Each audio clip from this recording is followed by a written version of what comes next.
All right, guys, thanks for joining. What we're going to do today is I'm just going to talk a little bit, tell you what I know, share some of my experiences with you about how to grow your business, how to get more clients, more patients with the lowest cost possible. I've been working with clinics for over a decade now and hospitals, and I've seen and tested quite a lot of different strategies, and I'm going to share them with you. What I'm going to do, I'm going to try to finish my part as soon as possible so I can leave the room for you to ask questions, and I think this is where I can add the most value to you. So I'm going to answer the questions that I have written in the webinar. So the first one, how to not rely on paid marketing. Paid marketing, as you know, is only increasing in price. The cost per click, if you're doing digital, the cost per click on Google, the cost per click on social media is only increasing. So what happens when the cost per click is increasing? Your cost per acquisition, so the cost to acquire new patients or new clients, is always also increasing. And I've seen it. I've been running Google Ads for over a decade, and the cost per click that was $1, now it is $5 and more. So that's 5 times more. So that's 500% more. So it was costing you, for example, $100 to acquire a patient. Now it is costing you $500 to acquire a patient, and it's only going to get higher. So you don't want to rely only on paid marketing, which most clinics do and most businesses do. So you don't want to rely on that. And how do you not rely on that? Is by focusing on organic and direct growth. So organic growth, it will come from your SEO, for example. It will come from your social media. It will come from referrals. It will come from you doing partnerships, going to events. So that type of sources of traffic, right? So you want to rely on organic, direct, and not only on paid. Paid is always there because it's always going to generate new business for you. And you would want to focus mainly on the organic and the direct uses of traffic. That's the first question. That's the first question that I'm answering. If you have any questions, you can jump in, you can write them here, or we can answer them at the end. The second question that I want to answer, how can I grow my organic social media reach?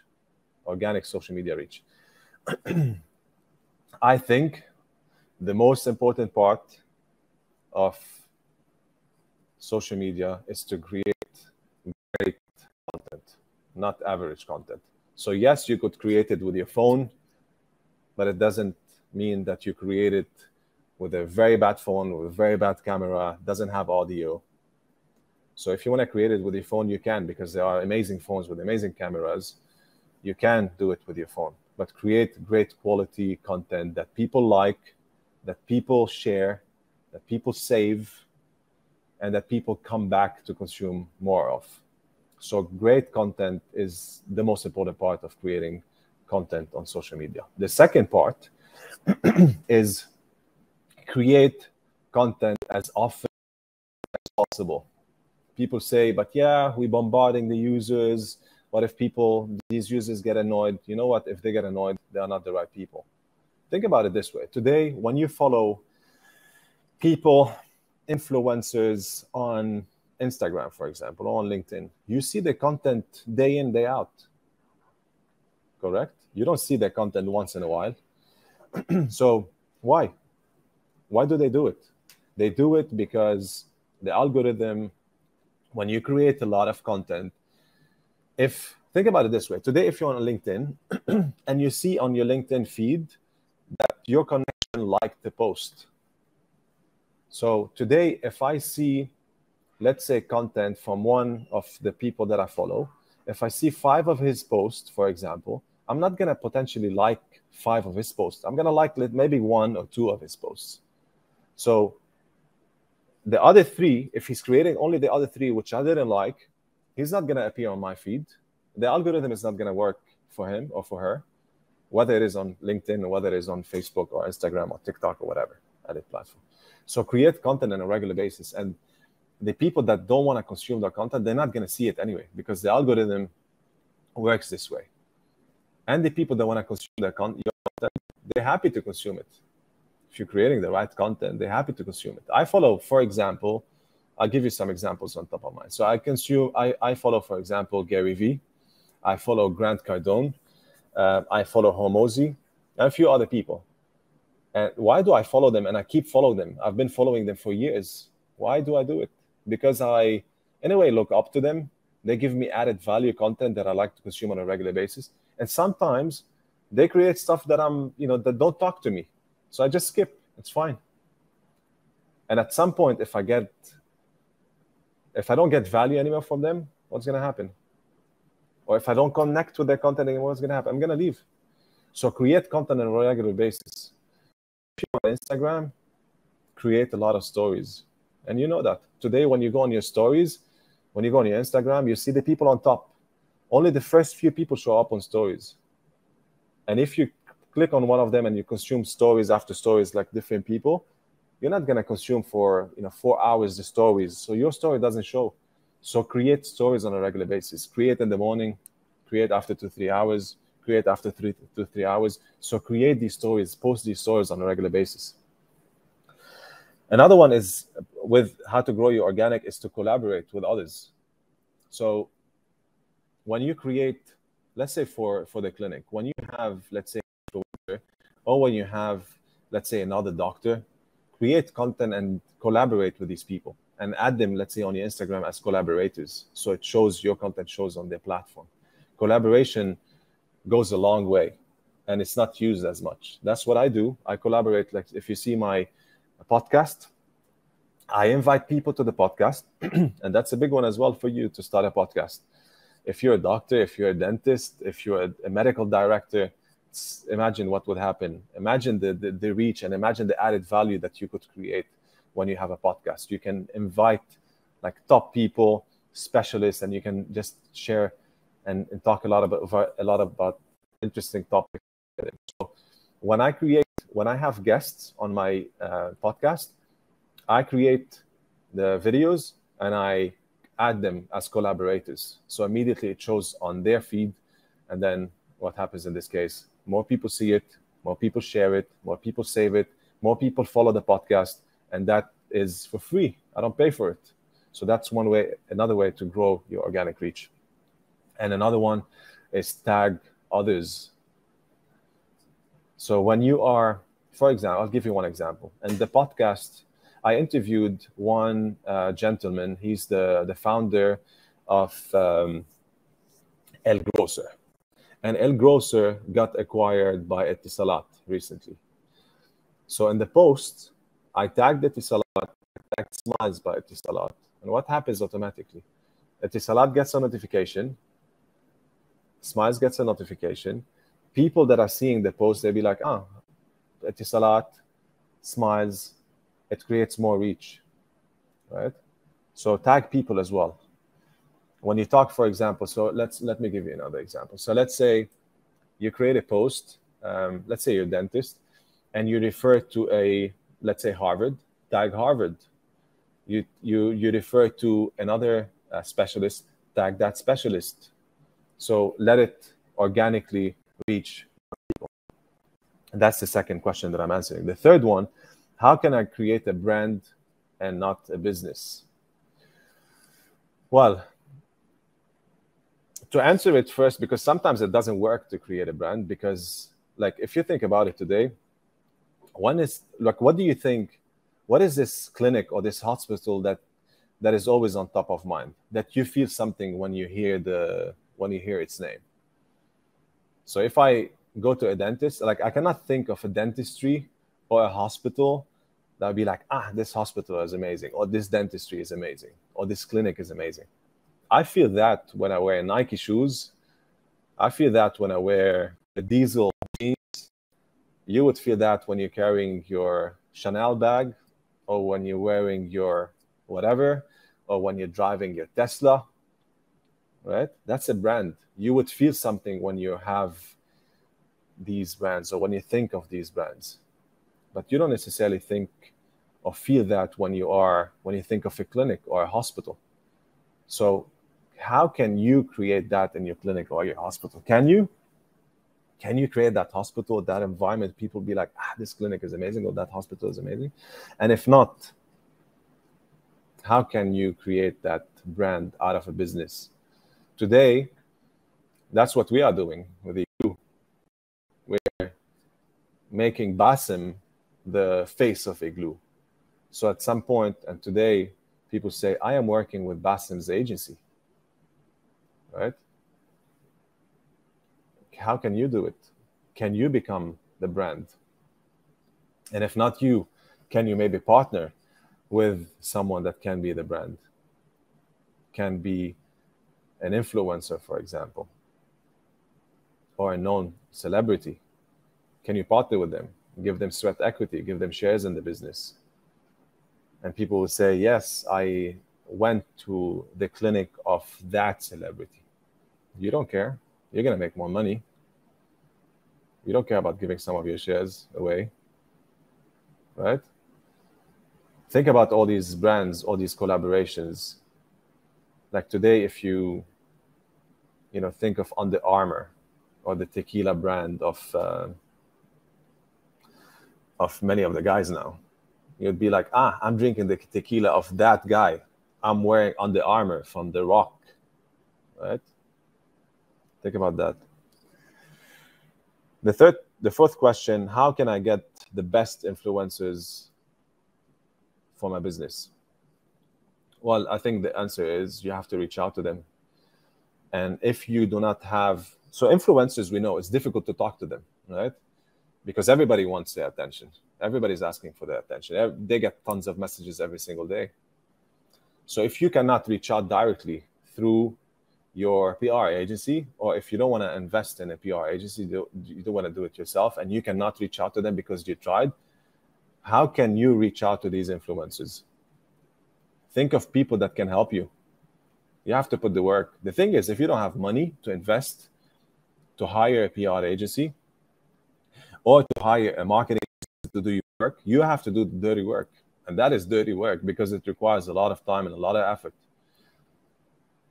So either you do it and you contact these people, these influencers on a regular basis, or you just have to ask for help.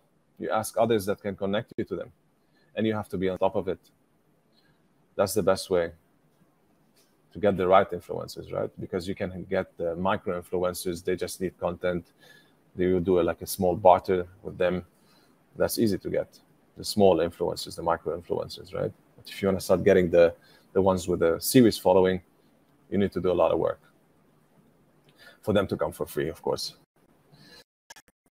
The fifth question, how can I know if SEO is worth investing in for my business?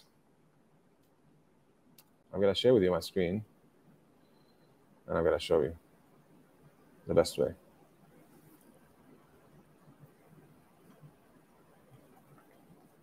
Then can you please check if you can see my screen properly, please? If you can see what I'm sharing here. Okay. So let's say you are a dentist, right? And if you want to, let's say we searched for this keyword. These are all sponsored ads, so we're not going to look at them sponsored. So let's say we look at these first few.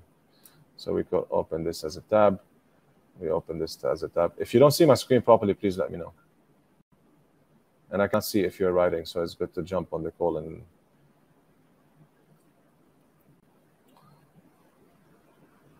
Yes, we can see your screen. Thank you. Awesome. So if you search for dentists in Dubai, first of all, this is an amazing tool. It's called Ahrefs. You can subscribe for free for a few days, and it's enough for you to do this exercise. Otherwise, you ask me later, and I can help you. But just to get an idea, because sometimes it will not make sense for you to invest in SEO.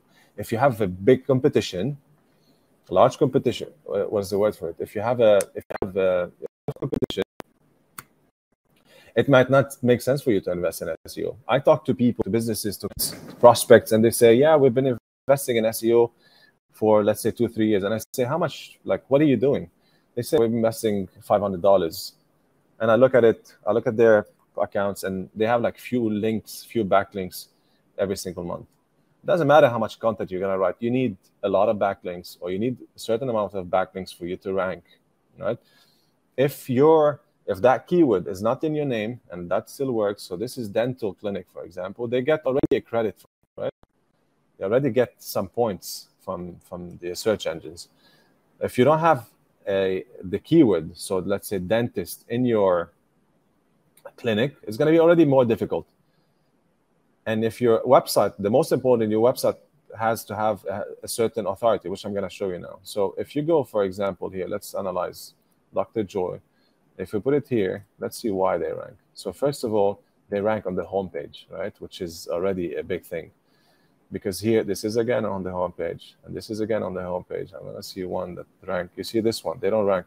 Okay, this is Dr. 5. This is an aggregator. But let's say this one here. That's a good example. You see they rank on one of the pages, right? It's one of the pages. It's not the homepage. So the homepage will always get more authority than a service, because the homepage usually will get a lot more backlinks, right, than the internal pages. But let's see these guys here. So this is the first one. Here we can see they have a DR, so domain rating of 30. They have 690 referring domains to them. They've been getting links for this 2015, so quite some time. So they have an older domain. They have a DR of 30, 690. They have 4,000 backlinks, and this URL has a 23 rating over 100. I just want to take another example quickly just to see. If we take these guys as well, so again they rank on the homepage. So, and I'm going to tell you what I'm seeing. So if we take them second, they have 889 referring domains. Of course, there's a quality of domain which we're not going to go through, because you might have 10,000 domains, but they're like crap domains, doesn't add any value to you. But I'm sure, clinics like those, they have good referring domains to them, at least some. So these guys, they have 889 domains. They have a DR of 38. If I'm going to go back, so 38, 889, 30, 690. So they're close to each other. So now Google has to decide which one to rank first. Now, Google decided to rank Dr. Joy first. So let's look at the on-page. So here they have a title, The Best Dental Clinic, Best Dentist in Dubai. So they targeted 2 keywords. They have one H1. Let's see what the H1 is. Leading premier dental clinics in Dubai. So dental clinics in Dubai, they picked it up, right? Which is not the best structure now, because they're targeting different keywords. Dental specialists, etc. And let's see how much content they have. So they have some content. So here they picked up dental. If we search for dental, they have 52 times repeated dental, right? Now, if we go here, let's see these guys. Which one here? Let's see the structure. So they have one H1. So the best dental clinic in Dubai, dentist in Dubai. Again, the same keywords or similar. Dental clinic in Dubai, right? So they have the right H1. If we look at dental here, 65 times. You see? So they have a similar structure from an on-page perspective. We can look at the internal links and external links. But in Google's eyes, it's a very similar profile, right? So for you now to say, okay, how does it make sense for me to start investing in SEO? You would have to look at those. So you take all these ones that rank on top, you analyze them. This is an indication. So for you to rank higher than these guys, you should have logically better quality domains, maybe more domains, and you should have a similar landing page with similar content, like on-page structure, or better, right? And if you want to rank higher than them, of course, you need to create a better on-page, which is this, and backlinks. Okay, this is in a nutshell. I don't want to spend a lot of time, but if you have questions, I'm happy to have a separate call with you on a later stage. Okay, I'm gonna stop sharing my screen and I'm gonna go back here. The other question, how can I use marketing automation to grow my revenues? So marketing automation has 2 parts. The first part is the attracting users, and the second part, retargeting users that bought from you or registered to your blog or whatever that is, right? So the first part is attracting users. Today you see sometimes let's say an ad that says get a 15% discount by claiming this offer, right? You click on it, you go on a landing page, and then you have to put your email, your contact details, and you get a code automatically, or you get it by email, right? So here they collected your data. And then from there on, they start sharing with you information on a regular basis, retarget you on whatever, social media, etc. So that's one way. You attract them, you nurture them, and when they're ready, they're going to come and buy from you, right? Another way is they come to your website through a Google ad, through a social media ad, through a social media post, through a blog, whatever it is. They come to your website, and you've seen this, of course, many times. You go to a website, and you get a pop-up that says, hey, register here and get something in return, or a newsletter pop-up that says, put your email and get offers on whatever, updates, news, announcements, etc. That's, again, they come to your website, you collect the data, and you nurture them with information, you add value to them, and at some point when they're ready to buy, hopefully they're going to remember you and buy from you. That's the first part of marketing automation. The second part of marketing automation is what Amazon does, for example. Today, you go to Amazon, you put something in your cart, but you don't buy it, and you leave, and you get an email from Amazon that says, hey, you forgot that in your cart, right?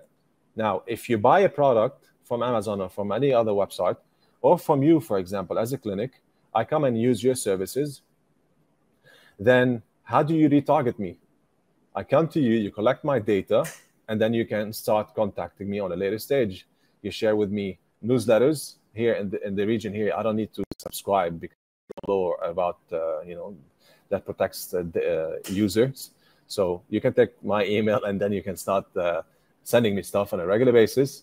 Or you have my SMS, you can do that, or you can do it through WhatsApp. Not recommendable because I don't want to receive it, but people do it, and you could still do it. Or if I buy from you, and that's something that I see clinics do not do, or restaurants, I don't know if you do it. I never got this experience. I've been here for 20 years. I've been to so many clinics, and I never got a call back from the director of the manager or the manager and asking me about my experience. Why don't you do it? Why don't managers do it? Like if you have, let's say, 100,000 patients a week or a month, why don't you call a small percentage of them on a regular basis, asking them, hey, how was your experience? What can we improve? When can we expect you to come back? Why don't you build that relationship? That goes a long way. And most businesses, most clinics do not do it. Okay. So the second part of the marketing automation, you collect, they bought from you, you have their data, then retarget them. Add the emails, for example, on your social media. You can retarget them there. Pick up the phone and call them. Send them emails on a regular basis. Send them SMSs, whatever it is. Keep the conversation flowing. You already paid money. You've done a lot of work to acquire these customers. Why not keep that conversation flowing? So they'd be like, you know what? Actually, the director called me, or I'm receiving emails. So if someone asks me about a service, I'm going to remember you. I go to clinics. Like the last clinic that I went to, I did my teeth. I never heard from them again. Never. I don't even remember them. I just remember them now. But if someone asks me about a dentistry, how would I remember them? I'm going to remember something that I see on a regular basis, or another clinic that I went to. Keep that in mind. And how can I use marketing? Another question is, how can I grow the number of patients with referral marketing? Referral marketing. How can you grow it? I don't know if you do it today, but I'm sure you've experienced some businesses where you buy something and you receive an email that says, hey, refer us a friend and get some money back, cash back, or whatever, some credit for your next purchase, right?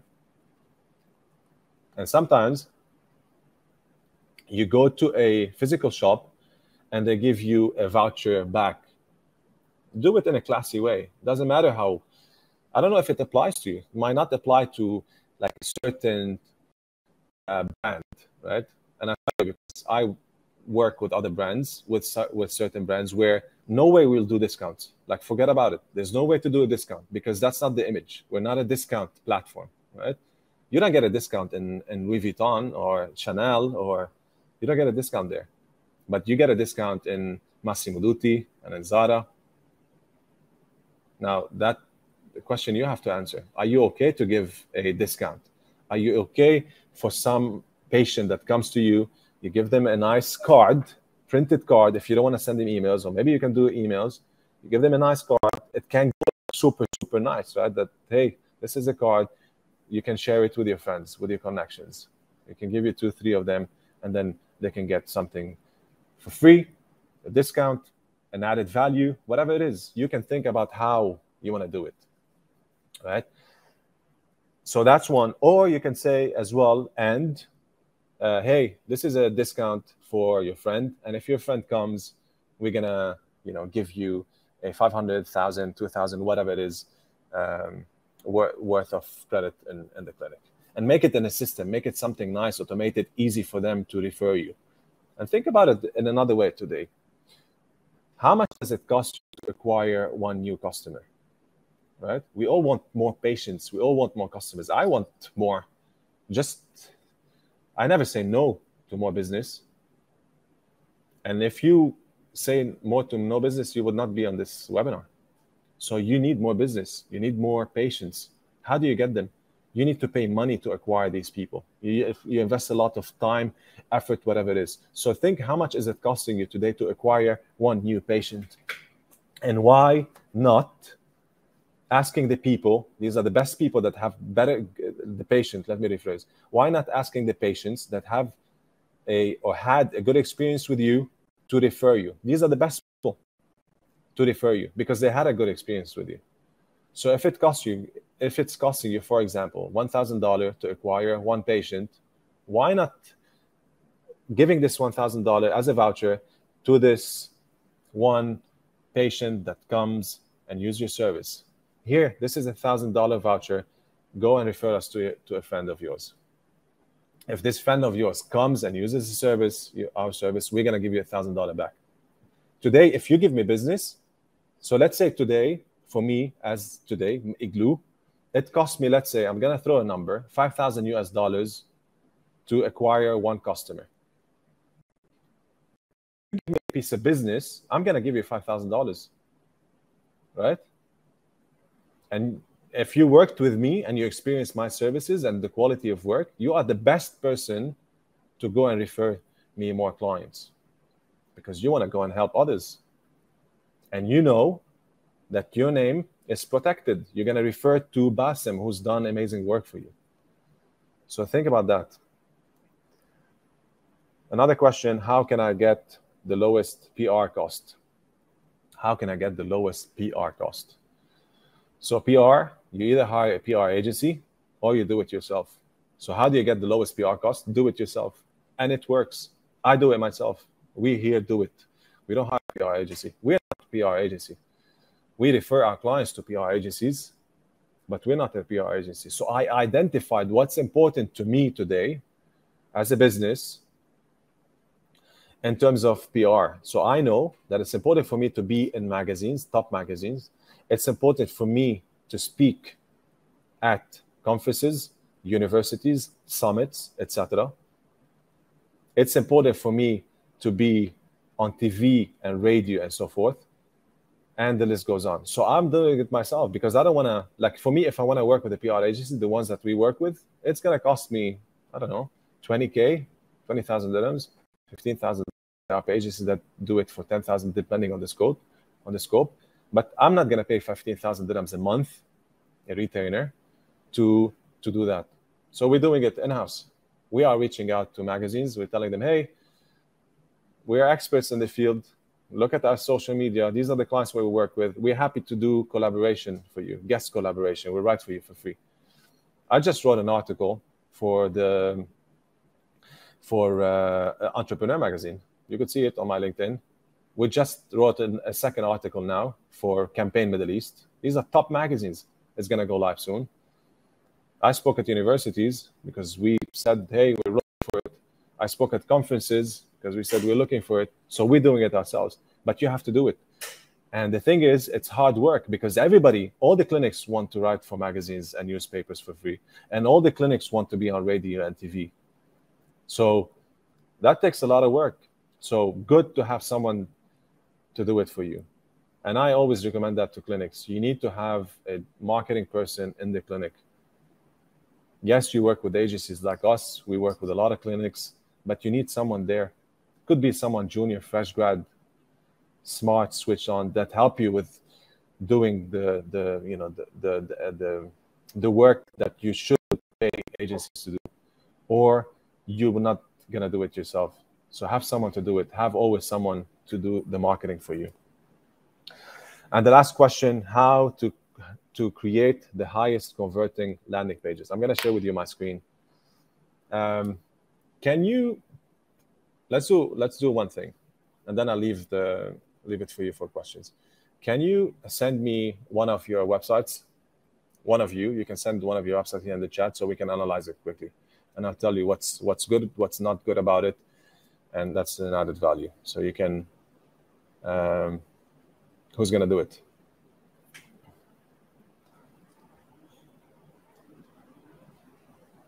Let's do it.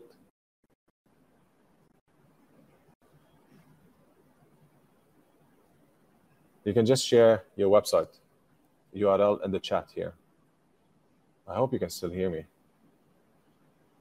Can you still hear me?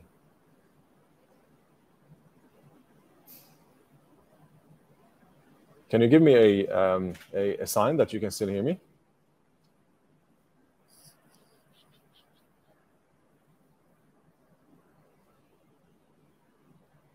Okay, so nobody wants to. Fadi, yeah, Constance, do you want me to analyze one of your landing pages quickly? If yes, just put one of your URLs or your domain. Let's have a look at it.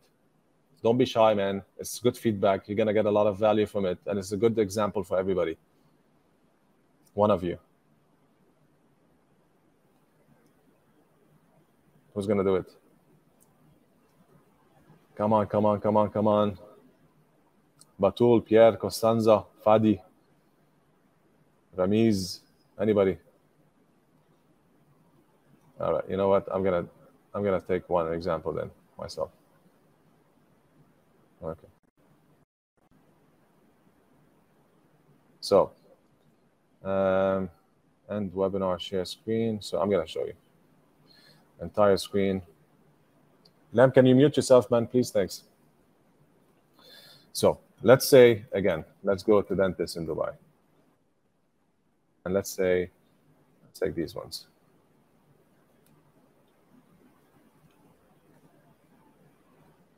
Lam, you can see my screen, right? Yes. Okay. Someone commented. So yeah, someone commented. I just messaged you. There you go. Batul, thanks. All right.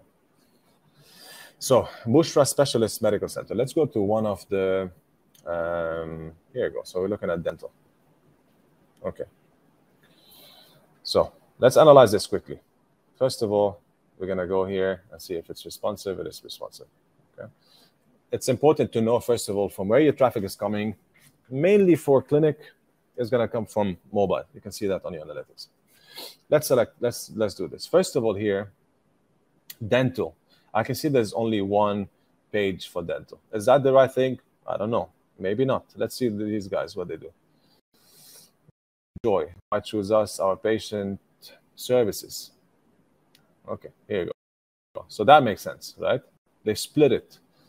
Orthodontic braces, dental implants, cosmetic, etc. Because here, if I am searching online for, let's say, Zoom whitening, or yeah, let's make one easier, right?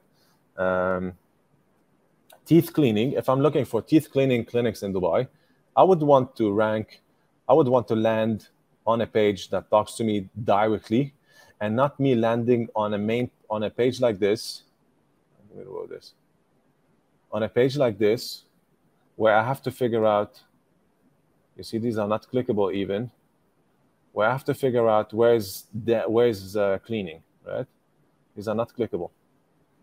So it says here department, but here I would call it services, and under dental, I'll get another drop down that offers all the landing pages, okay? So that's first thing to fix.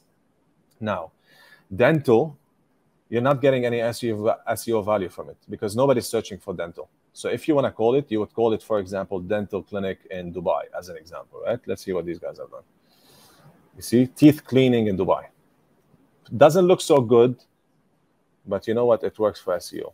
These guys, they're focusing on SEO as we saw anyway. They're ranked #1 position. They're focusing on it, so they're doing it quite well from an SEO perspective.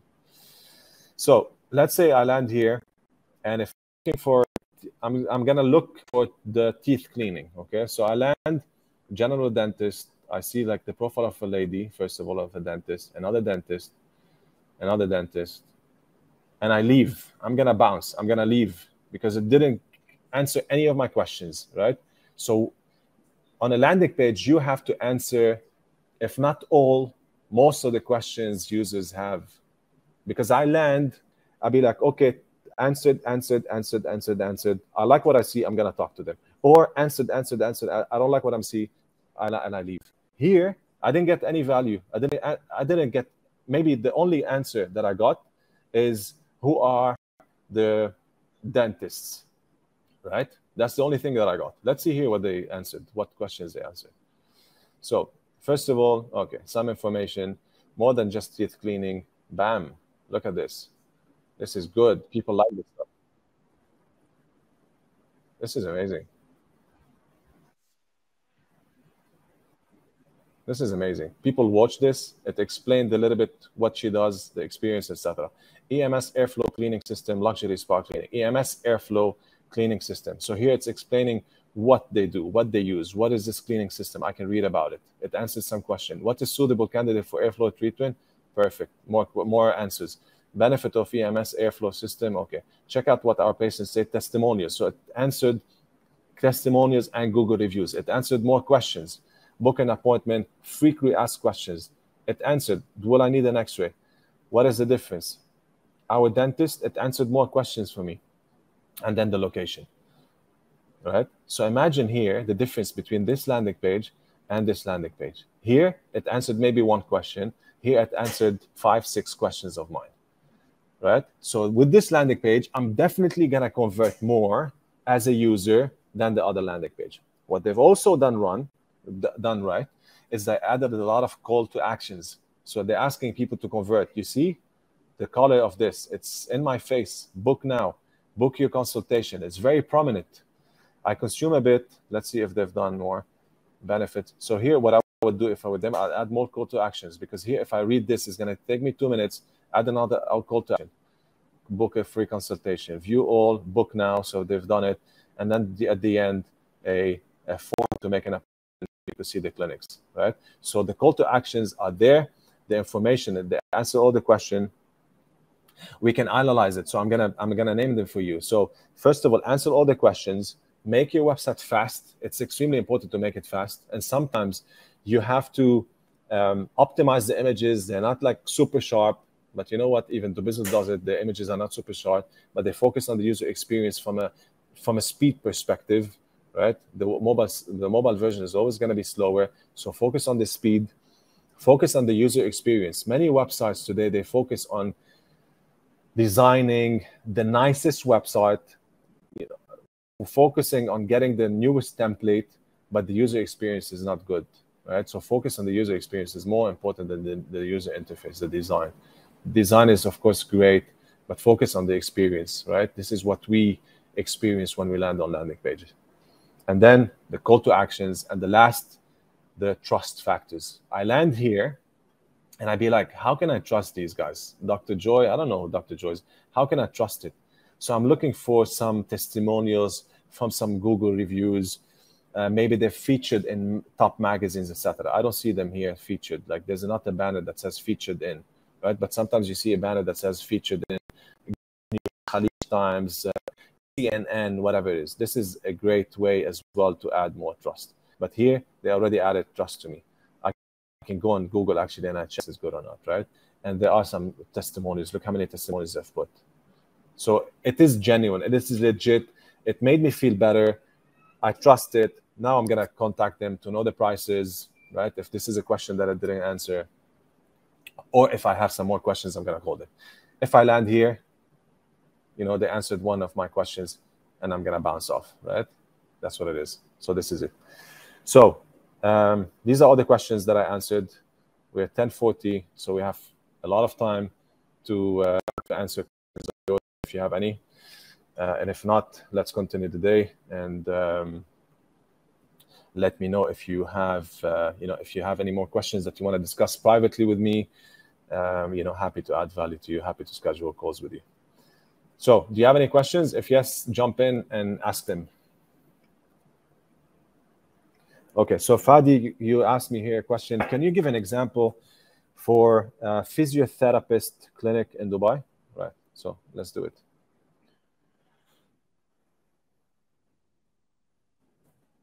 Fadi, just to be sure, are we talking about can you give it, you asked me, can you give an example for physiotherapist clinic? Do you mean the landing page, analyzing the landing page? If you can let me know.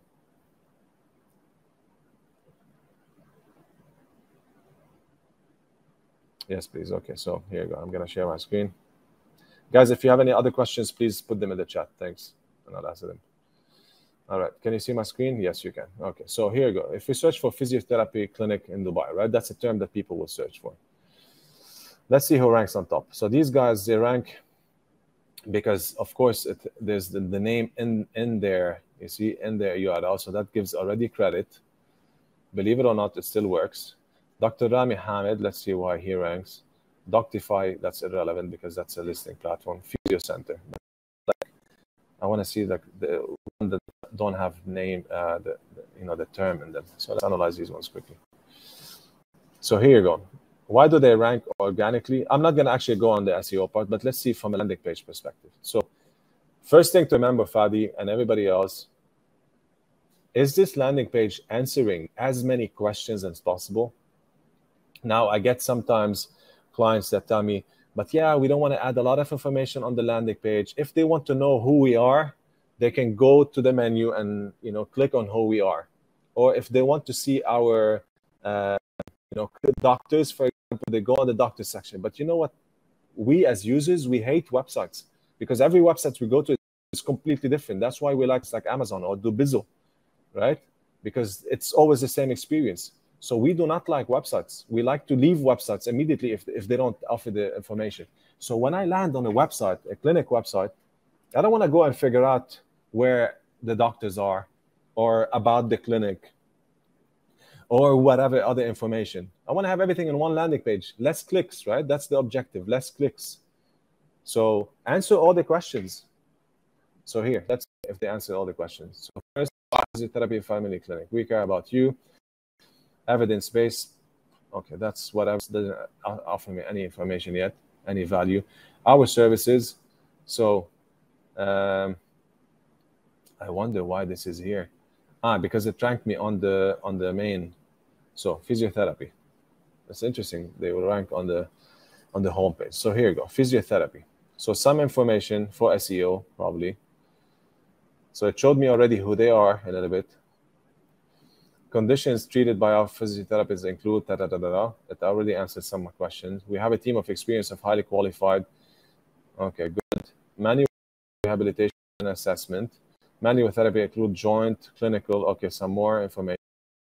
Our modalities offer shockwave therapy and shockwave therapy, etc. It has been demonstrated. So more information, demonstration, more information. Physiotherapy services from professional therapists. We have a team of well-qualified, showed us who they are, so that's good, and that's it. Okay, so here it showed me some information about the clinic, some information about the service, like we saw on top. But what about the trust factors? What about the testimonials the other one did? What about maybe packages, prices? What about featured in other magazines and the trust factors that we talked about? Did it answer all the questions that I have? Let's see this one quickly. Book an appointment, and you see there was not a lot of here. You don't see any call to action to tell you call us, book now, appointment, etc. You see none of that. Here, look, these guys rank. It's interesting. Book an appointment, center, a lot of information, book appointment. This is like a very, yeah, I would say best landing page. Physiotherapy clinic. How physiotherapists can help. This is information for meet our physiotherapy team. Request an appointment. Some insurances they work with, that's a good one. Frequently asked questions.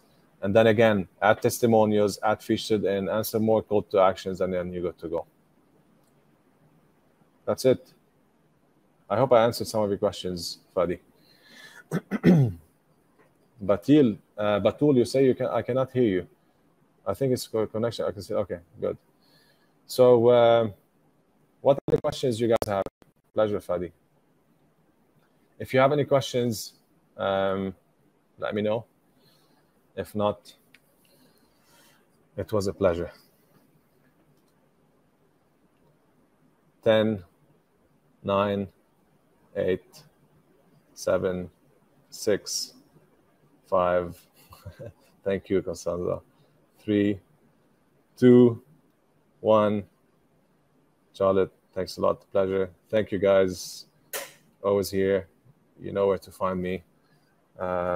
You just search for Bassem Saber. You're going to find me, or Igloo. If you have any questions, let us know. And here you go. I'm going to say it. If you have any friends, any clinics that need business, you know what? Send them my way. And we all need more business, right? So send them my way.